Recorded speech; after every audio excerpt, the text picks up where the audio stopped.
guys, welcome to Taste to Explore. My name is Darlene, and today, my friends, I'm bringing you a classic Hispanic dish, and we are making a relleno de papa, which is basically stuffed potato meatballs with the meat right in the center. It is absolutely divine, so delicious to have. You have to make this. If you ever had it in a cucho frito, you're going to want to make it at home. Really easy to put together, and I'm going to walk you over to the very basic ingredients to get this started. Okay, my friends, so let's discuss first with the preparation of the potatoes. Right here I have some russet potatoes, or you can use some Yukon Gold, whatever, which one you want. You need a good starchy potato. I'm going to leave the skins on. They've been washed and scrubbed. Now, it's important factor to do this because you don't want your potatoes to retain a lot of moisture, and we are going to boil them. So we're going to boil them whole, and that is going to take a little bit of time, maybe about 20 to 25 minutes. Just keep a watch on it. Poke it with a fork. If it goes through nice and smooth, you know your potatoes are done. So since they've been cleaned and washed, I'm going to go on and putting them in. And this was a 5-pound bag that I use. So after you clean it, scrub it, and this is cold water. My water is cold. You're going to need a good saucepan you're going to need a good stock pot that could hold all these potatoes in at once. And you don't even have to salt the water, because when they get out, we're going to salt them and season them through, and I'm going to show you how that is. So we are going to put all this in here. I have a lid for this. I'm going to put my lid on and boil this on high for about 20 to 25 minutes, or until my fork pierces through. Alright guys, so I just took my potatoes out, and they took about 25 minutes, so please be careful. Make sure you check on them. As you can see, I put a fork in them, and some of them split apart. Then I knew from there that they were done. So, and they're really hot in this point, but right now is a perfect time. Just be really careful to just take a paring knife and gently just peel off the skins, and that's what I'm gonna do. And I'll see you right back when all this is done. Alright guys, let's begin. After you finish peeling off your potatoes, and they will come out like butter as you saw me do, these potatoes need to be extra dry. That's why it's important to use russet potatoes. That's extra starchy, or Yukon Gold. Alright guys, so right here I have a ricer that I'm going to be using to smash down my potatoes. You can use anything that you want, a potato masher, but I just want it to be extra fluffy with no lumps in it. So I'm just using this.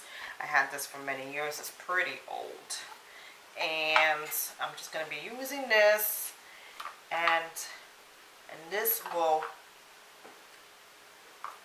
turn my potatoes really fluffy, and it won't leave any lumps. So I'm going to continue it on, and then I'll see you right back and show you what we do next. Alright guys, after you finish using the potato ricer to finely mash your potatoes perfectly, and it's nice and fluffy, and I should have gotten a big bowl, but this is what I'm just going to be using for the meantime with your clean hands, because it is a cook's best tool. We're going to season up our potatoes because they were not seasoned when this was boiling. So I have some adobo here, some store-bought adobo, and you know that's tons of salt. So I'm going to put about 2 to 3 teaspoons, because this is a 5-pound bag of potatoes, okay?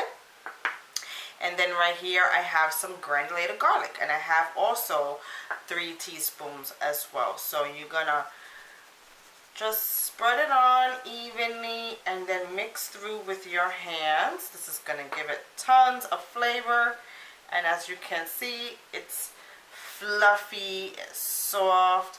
Like I said, use your hands, just make sure it's really clean, and you're gonna just press through and mix well. And this is how I'm going to season my potatoes.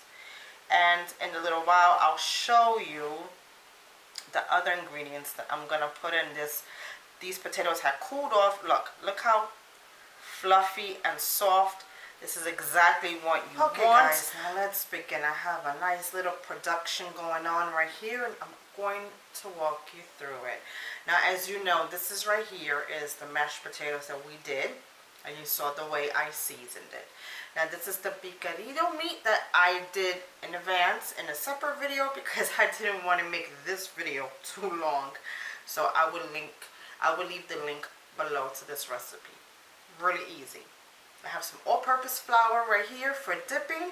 I have 1 egg that I'm going to be scrambling, and I have some additional adobo just to season these areas up, and that's all we're going to need so far for right here. And then I have like a cooking sheet or a big pan just lined up with wax paper or anything like that, just to lay them out before we fry them up. Okay, so here is how it's going to work. Now let me scramble up my 1 egg right here. If I need additional more, I'll just put more. So I'm gonna season up my egg just with a little bit of adobo, because when I taste the batter right here, it was good. It needed a little bit more adobo flavor to it. I'm like, you know what? I am not going to put too much because I don't want to make it salty. I'm just going to season the flour and the egg as I go along, so everything will get a good coating of flavor, you know. I don't want my food to be bland, so I like flavor in all areas of my dish.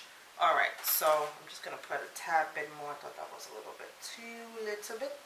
Then that's it. That's it for that. So everything is going to be delicious. Alright, now all you need is maybe about a ½ cup or so, depending. You can make this small or as big as you want with your clean hands.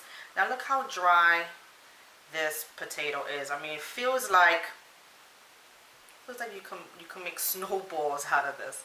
So in the palm of your hand, you're just gonna center it, because you need to put the meat mixture right in the middle. So I'm just gonna add on a little bit more potatoes, and cuff your hand to make just like a little well so you can keep it right in the middle.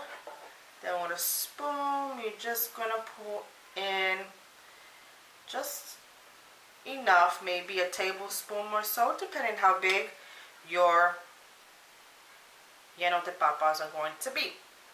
And then you're gonna gently push everything in. Everything has to be in the center and covered and just formed into like a snowball, if that makes any kind of sense. Alright, see how it's closed? No openings, you don't see no meat popping out, and it's a pretty good size. Fits in the palm in my hand. Okay, once you feel that everything looks good, you can always add a little bit more to touch up, but this actually looks pretty good. I'm going to dread it.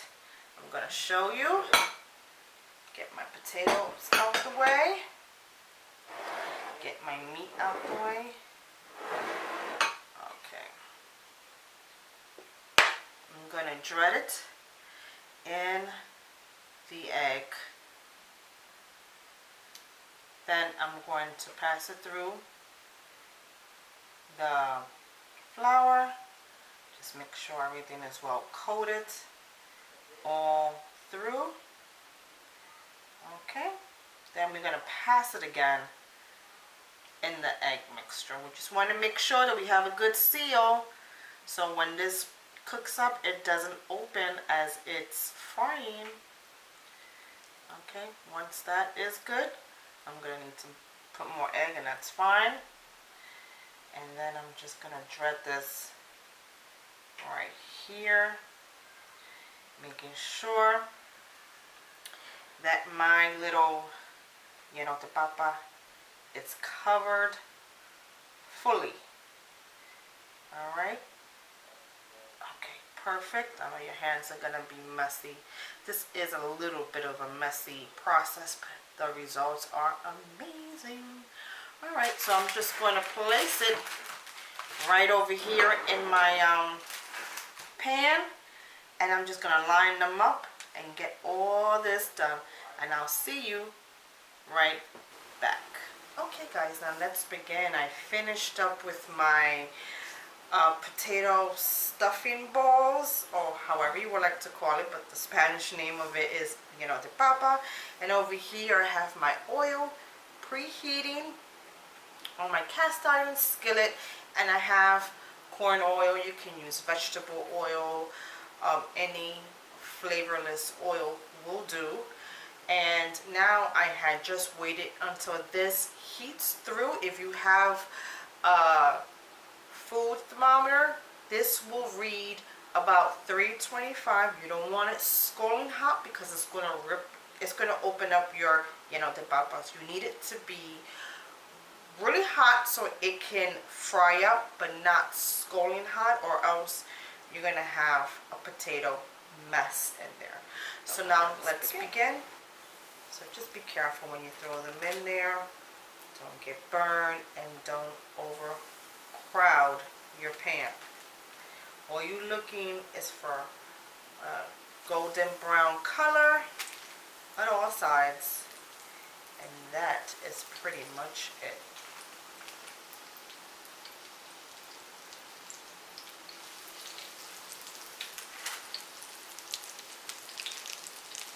Alright guys, so after you turn your lleno de papas around to make sure they have a light golden brown color, you want to take them out. You don't want to leave them here too long because they're not cooking in the middle. You know, everything is basically done. All you needing to get is just some color, and then that's about it.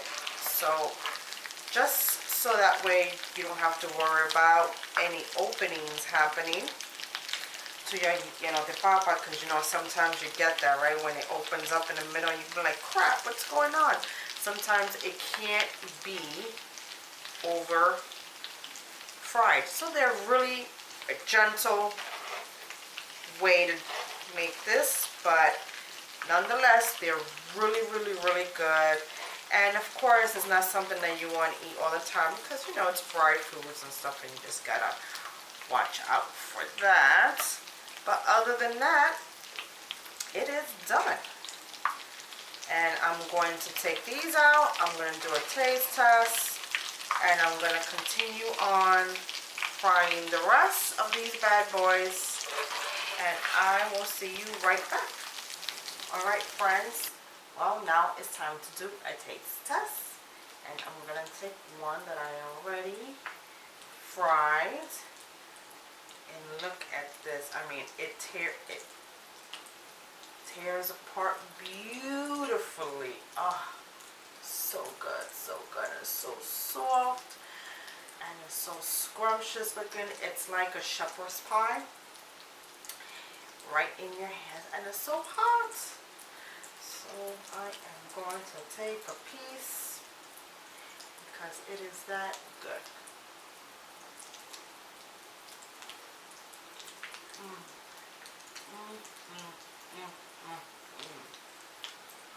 Absolutely delicious.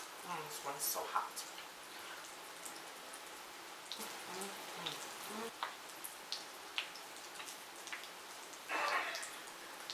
I tell you, instead of buying it outside, you gotta make it at home.